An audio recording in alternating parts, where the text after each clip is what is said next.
महादेव महाकाल को चुनौती नहीं? क्या शंखचूड़ और उसके कर्मों के कारण यज्ञ, पूजा, हवन आदि का थम जाना आपका अपमान नहीं? धर्म और कर्म का त्याग करवाकर क्या मनुष्यों की हिंसक प्रवृत्तियों को बढ़ाना, उन्हें व्यसनी बना देना, उनमें मदिरा, कामुकता आदि को बढ़ाना, क्या ये उसका अपराध नहीं? और ऐसा महाअपराध करने वाला शंखचूड़ क्या कठोर दंड का आपके द्वारा उसके अंत का भागी नहीं? पुत्र, धर्म कर्म करने या उनका त्याग करने के लिए प्रत्येक मनुष्य स्वयं उत्तरदायी है। अपने विवेक का प्रयोग कर उचित अनुचित में भेद कर प्रत्येक अवस्था में सुकर्म करने का चुनाव भी मनुष्य को स्वयं ही करना पड़ता है। इसलिए जो मनुष्य अधर्म कर रहे हैं वो स्वेच्छा से कर रहे हैं। शंखचूड़ ने तो उन्हें ऐसा करने पर बाध्य नहीं किया। जो भी उसने किया है वो अपनी प्रजा को सुखी रखने के लिए किया है। वो तो एक राजा का धर्म है और राजधर्म का पालन करने वाले राजा शंखचूड़ को दोषी मानकर मैं उसे दंड नहीं दे सकता।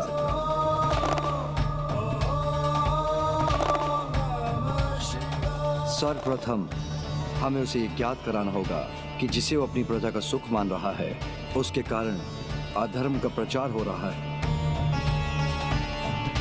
यदि ये ज्ञात होने पर भी उसमें कोई सुधार नहीं आया तब ये उसका अपराध होगा, जिसके कारण वो कठोर दंड का भागी बनेगा। इसीलिए युद्ध से पहले उसे एक अवसर देना, उसे समझाना आवश्यक है कि वो जो कर रहा है वो हानिकर है, वो सुख का नहीं सभी के दुख का कारण बनेगा। क्योंकि सुखार्थम सर्वभूतानां मतः सर्वा प्रवृत्त्यः सुखम नास्ति विना धर्मम तस्मात् धर्म परो भवा। अर्थात सभी प्राणी जो भी करते हैं सुख की प्राप्ति के लिए ही करते हैं और बिना धर्म के सुख असंभव है। इसीलिए धर्म परायणता ही सुख साधना का एकमात्र उपाय है। किंतु शंखचूड़ को यह समझाने और हमारा शांति संदेश उस तक पहुंचाने का कार्य कौन करेगा?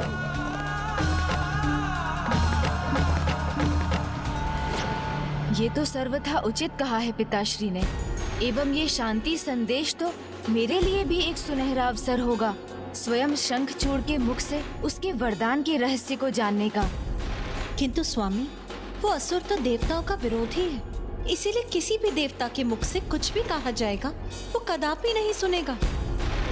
तो फिर कौन जा सकता है वहां?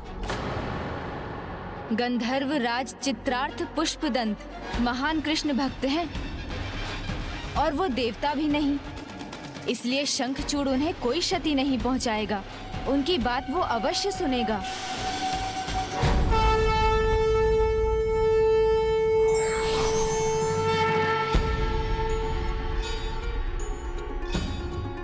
प्रणाम प्रभु, मैं आपके आदेश का पालन करूंगा। कल्याण हो। हे बुद्धिनाथ प्रथम पूज्य गणेश जी, आप मेरा मार्गदर्शन करने की कृपा कीजिए। आप मुझे बताएं कि मैं किस प्रकार उस असुर को उसकी भूल का आभास करवाऊं। शंखचूड़ के साथ वार्तालाप में जब भी आपको किसी उलझन का सामना करना पड़े तो आप मेरा स्मरण कर लीजिएगा। मैं आपकी दुविधा मिटाने में आपकी सहायता करूंगा।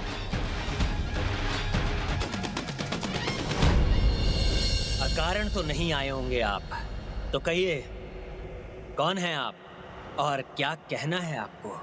मैं गंधर्वराज पुष्पदंत आपके लिए महादेव का शांति प्रस्ताव लेकर आया हूँ। प्रभु ने मुझे आपको सचेत करने के लिए भेजा है कि आप जो भी कर रहे हैं उससे धर्म की हानि हो रही है, अतः आप उसे रोक दीजिए। आप स्वर्ग का त्याग कर पाताल लौटिए। यदि ऐसा ना हुआ तो महादेव आपसे युद्ध करने के लिए विवश हो जाएंगे। संसार की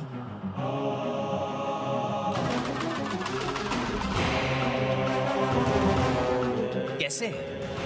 मेरी प्रजा में तो सभी सुखी हैं, कहीं कोई दुख नहीं। सब इतने सुखी हैं कि भगवान का नाम लेना भी भूल गए हैं।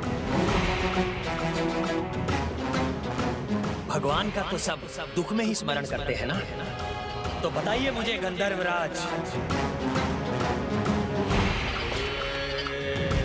जब मेरे राजकाज के कार्य में कोई त्रुटि नहीं तो मैं स्वर्ग की सत्ता क्यों ना संभालूं?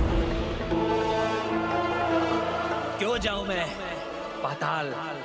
क्षमा करें, किंतु आप स्थिति को मात्र अपने दृष्टिकोण से देख रहे हैं और मेरा दृष्टिकोण सर्वथा उचित है। मैं देवताओं के समान नहीं हूं जो सबको दुखी रखते हैं, ताकि सभी अपने दुखों को मिटाने के लिए उनकी पूजा करें, उनके सामने गिड़गिड़ाएं। संकट को, दुखों को उनके मूल से ही मिटा चुका हूं मैं। इसी कारण कोई भी देवताओं को स्मरण नहीं करता। तो इसमें मेरा क्या दोष है? मैंने तो किसी को कष्ट नहीं पहुंचाया, मैंने तो बस अपना धर्म निभाया है, अपना राजधर्म।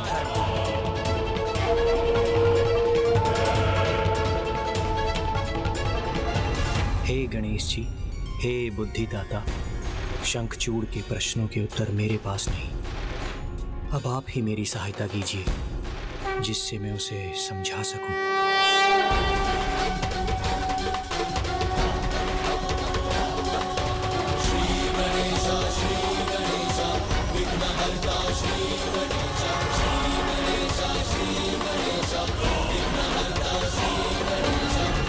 अति सर्वत्र वर्जिएत।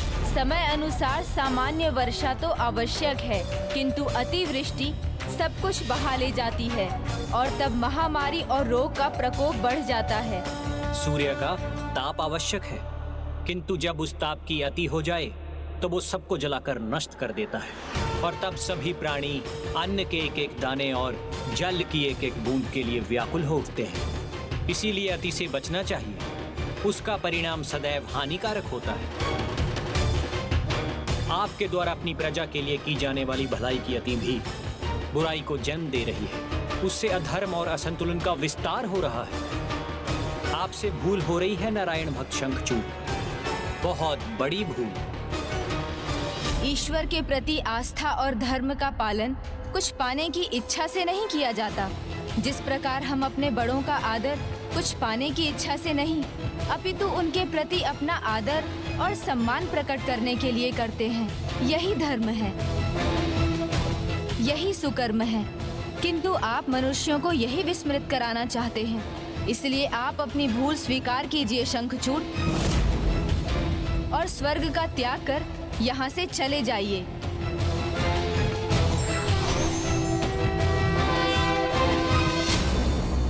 वो क्यों जाएगा स्वर्ग से? शंखचूड़ ने अपनी योग्यता से स्वर्ग का सिंहासन प्राप्त किया है, वो उसे कदापि नहीं त्यागेगा।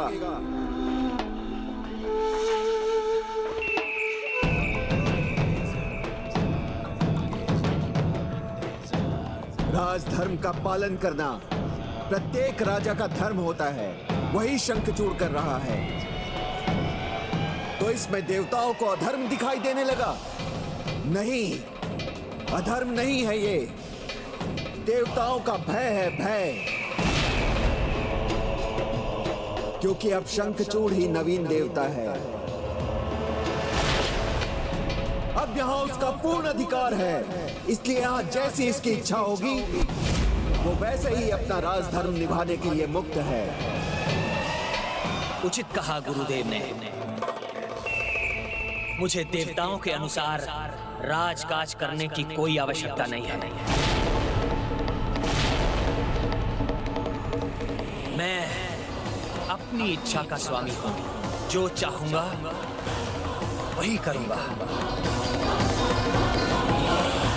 मैं त्रिलोक का स्वामी हूं और मुझसे मेरा यह अधिकार कोई नहीं छीन सकता। स्वयं महादेव, स्वयं महादेव, स्वयं महादेव, स्वयं महादेव।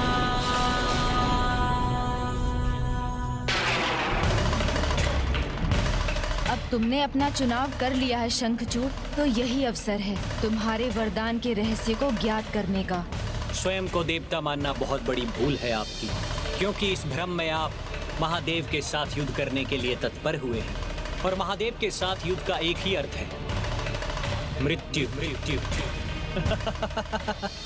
मृत्यु मृत्यु की कोई चिंता नहीं है मुझे।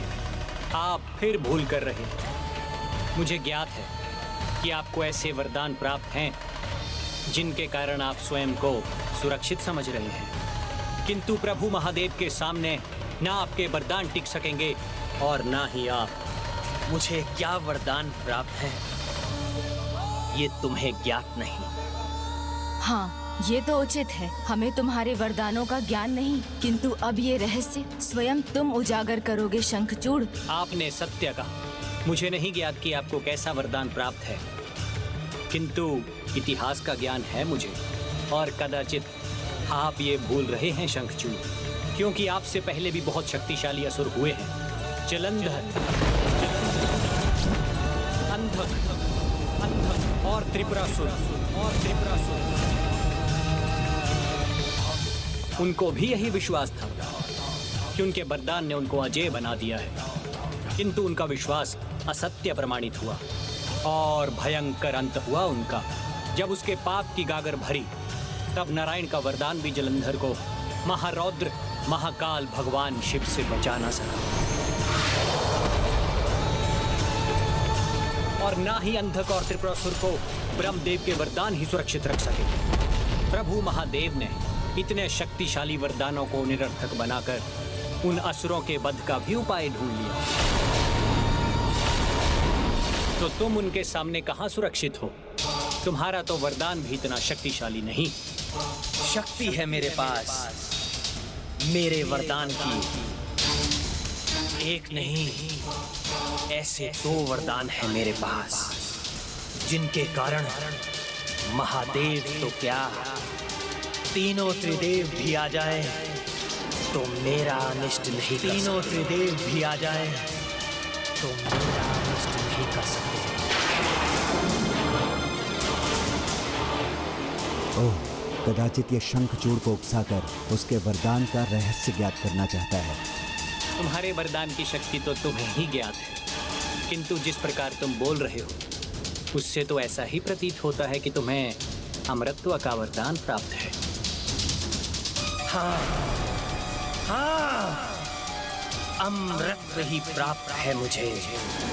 ऐसा वरदानी कवच है जिसके कारण मैं देवताओं के सामने अजय हूँ, और ऐसा शक्ति कवच है मेरे पास जिसने मुझे त्रिदेवों से भी सुरक्षित कर दिया है। बस इतना ही पर्याप्त है।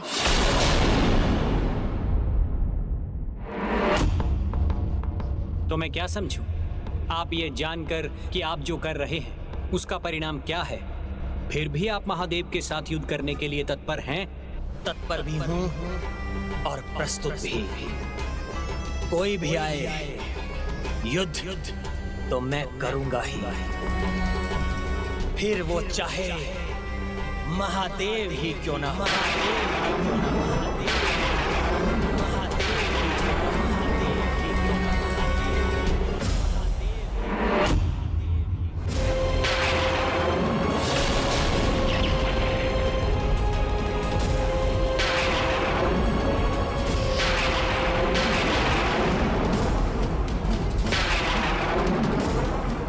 ये क्या था?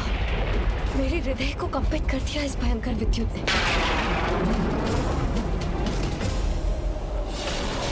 मेरी पूजा का अखंड दीपक, उसे कुछ नहीं होना चाहिए।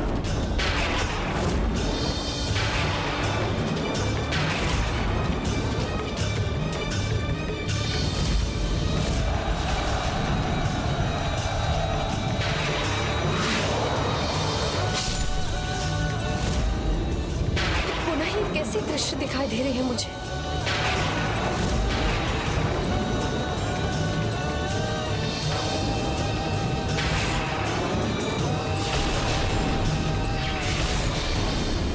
स्वामी महादेव के सामने।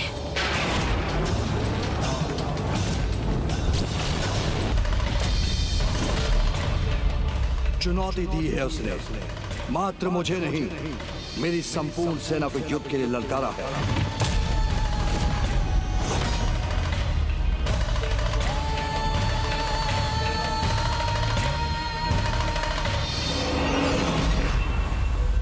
क्या कह दिया तुमने शंखचूड़? त्रिलोकाधिपति होकर भी ये कैसी मूर्खता कर दी तुमने? तुम्हारे अति उत्साह ने तुम्हें अपना दास बना दिया है। अपने वरदान के रहस्य का संकेत ही नहीं दिया, अपितु स्वयं महादेव को उनकी सेना के साथ ललकार दिया। पुत्र, उचित कहते हैं गुरुदेव, तुमने बहुत बड़ी भूल की है। महादेव हैं वो, उनकी शक्ति का किसी को भी अनुमान नहीं, और तुमने उनकी सेना को भी चुनौती दे डाली। इसमें कौन कौन योद्धा हैं, ये भी हमें ज्ञात नहीं। महादेव की सेना है महाराज दम, उसमें सबसे पराक्रमी योद्धा ही होंगे। हर हर महादेव! सर्वप्रथम मैं उन्हें युद्ध में भाग लेने के लिए आह्वान करता हूँ। महादेव की जटाओं से उत्पन्न होने वाले श्री वीरभद्र जी का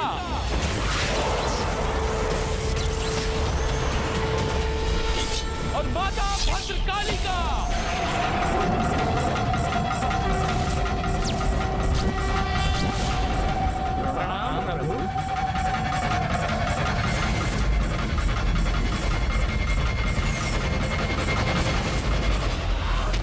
प्रभु की अनुमति से महादेव की शक्ति माता महेश्वरी का आवाहन करता हूँ। ओम उत्पत्ति हेम रुचिराम रविचंद्र वहिन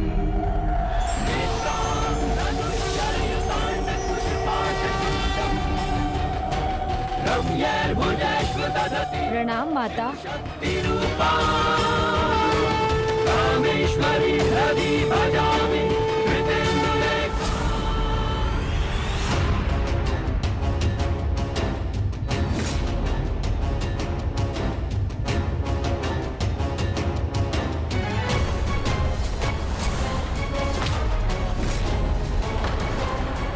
दीपक की लौ को बुझने नहीं दूंगी, सुरक्षित रखूंगी इसे।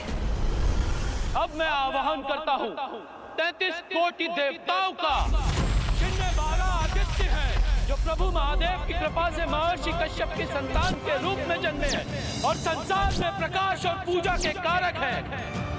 8 वसु, जो महर्षि कश्यप की ही संतानें हैं और 8 दिशाओं के स्वामी हैं। और अब मैं आह्वान करता हूं औषधि और उपचार के देवता सूर्यपुत्र दोनों अश्विनी कुमारों का, 11 रुद्र,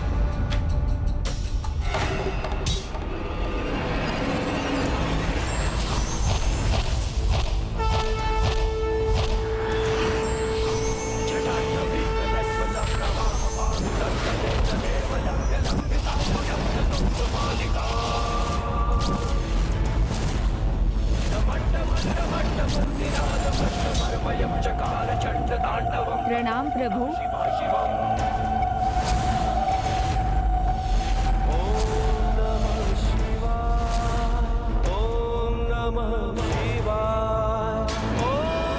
संसार पर ग्रह दशाओं के अनुसार प्रभाव डालने वाले नवग्रह सूर्य, चंद्र, मंगल, बुध, बृहस्पति, शनि, राहु, केतु और शुक्र का।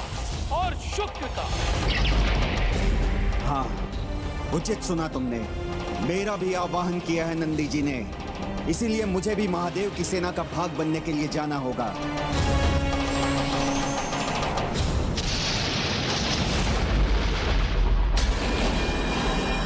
प्रणाम महादेव।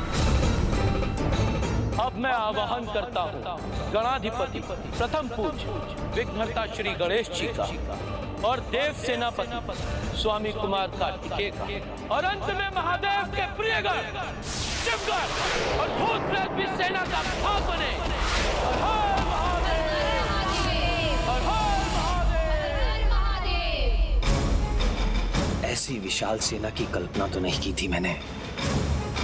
पुत्र, महापराक्रमी दिव्य महावीर योद्धाओं से सज्जित इस सेना का सामना कैसे करोगे तुम? शंखचूड़ एक बार जो निर्णय ले लेता है उस पर स्थिर रहता है, परिणाम चाहे कुछ भी हो। पिताश्री, मैं संपूर्ण विश्वास और पूर्ण शक्ति के साथ युद्ध करूंगा। और वैसे भी ब्रह्मदेव से जो वरदान प्राप्त किया है मैंने, उस पर मुझे पूर्ण विश्वास है। सुरक्षित रहूंगा मैं। प्रभु, पूजा के दीपक का बुझना अशुभ होगा, किंतु कुछ भी हो जाए मैं किसी भी अशुभ की छाया अपने स्वामी पर नहीं पड़ने दूंगी।